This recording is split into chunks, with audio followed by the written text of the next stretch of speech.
A very good morning, Zimbabwe. Welcome to Africa and Beyond Television Network. And this morning, let us talk about the fall of the Mnangagwa-led administration. And I'm going to give you three indicators which are very essential and very important for you to realize that a nation is about to fall apart and something should be done. And if those in leadership fails to deal with those three indicators, then they are doomed to fail. So this is not something like a prophecy, but these are signs. It's a clear indicator, a clear sign that things are no longer the same. Let us talk about this issue raised by Citizens Coalition for Change first. They say the price of bread in Zimbabwe has increased by over 20%. It is now being sold at a minimum of $20 by retailers, up from the previous price range of 90 cents to $1. This rise is a consequence of a disputed election that has plunged the country into an economic crisis. Tolingwebe's budget, which burdens the people with taxes, has exacerbated the situation, and we are now entering a season of price hikes. Urgent action is needed with a citizen-centered approach to address this crisis. Let us explain. Point number one, when you see the price of bread get increased, know that you are in trouble. Why?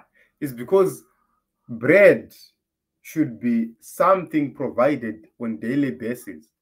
No matter how a family is failing, especially those who are in the urban areas, they must have a loaf of bread. But when you increase the prices, it means per dollar, per $5, Monday to Friday, 5 loaves. It means they are now getting 4 loaves. One day they are going to school, another day with nothing, or they have to ration for them to be able to have bread each and every day. It's not practical. That is a clear sign of failure. I'm going to explain something very important for those who are disputing this. When you see a country being sustained by taxes, that country is in trouble. You have to check and balance. We have how much resources. The resource base of Zimbabwe does not put it in the tax bracket country. When a country is full of resources, it cannot survive on taxes. It must survive on its resources. When a country does have arable land, like the one we have in Zimbabwe, that country must put its survival on agriculture, must put its survival on manufacturing, must put its survival on mining. Those three can make your country stable and survive for long, especially agriculture. So we have to be conscious about the situation in Zimbabwe, about what needs to be done in Zimbabwe for us to understand this. So let us talk about another very important aspect, fuel. When you see fuel ranging from $50 to $70, then know that you are in trouble and you have a problem, you have a crisis. In the past, we used to buy fuel from 80 cents, 90 cents, kana yatodhurisa $1. Pandakaona paidhurisa fuel, yaita $5. But right now, what is the price of fuel? $55 going upwards. That is a clear indicator. Okay, let us talk about production. Wherever production is happening, you need power. You need lighting. Which means when we do not have enough electricity, we don't have sufficient lighting. Which means we cannot work at night. We cannot have night shifts. Whenever we do not have sufficient power, it means our machines are down and the companies are simply paying people for sitting down or for working fewer hours. Where I'm supposed to work for 8 hours, I'm now working for 2 hours simply because of electricity, and it's not my problem. If the company decides that I work 8 hours, they have to incur an extra cost on fuel, and the government does not care. So the government has made sure that fuel is expensive, which means there is no alternative electricity supplied cheaply. Secondly, they have not removed duty on solar systems. They have not promoted companies dealing in solar systems.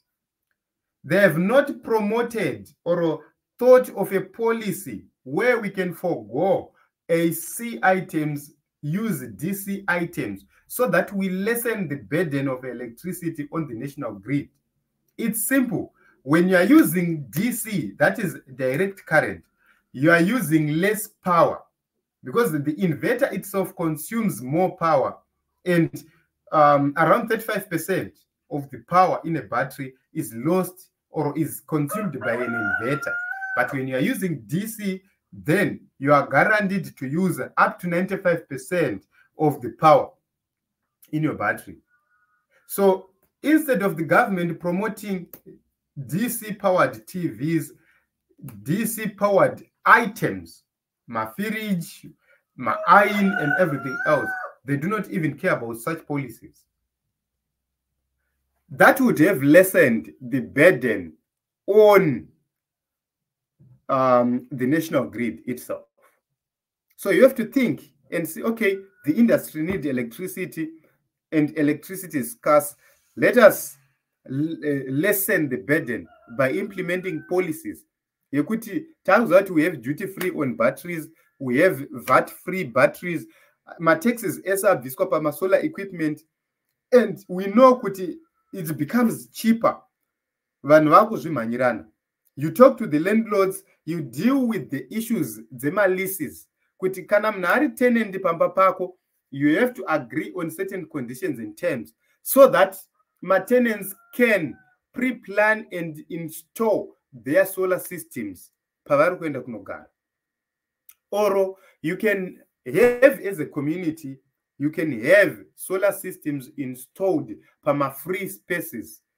Pekuti we know kuti mama solar systems are kuenda up and pama free spaces, so that we maximize the production or the generation of power. All those issues need to be put into consideration by planners, engineers. Some things need to be put to test, but it's not happening. So if you see all these things happening, the issue of electricity, the issue of fuel, the issue of bread, these are three key indicators of failure. And any state which fails to deal with these three is doomed to fail. We cannot talk about the banking sector, which has already collapsed. We cannot talk about the Zim dollar, which has already collapsed.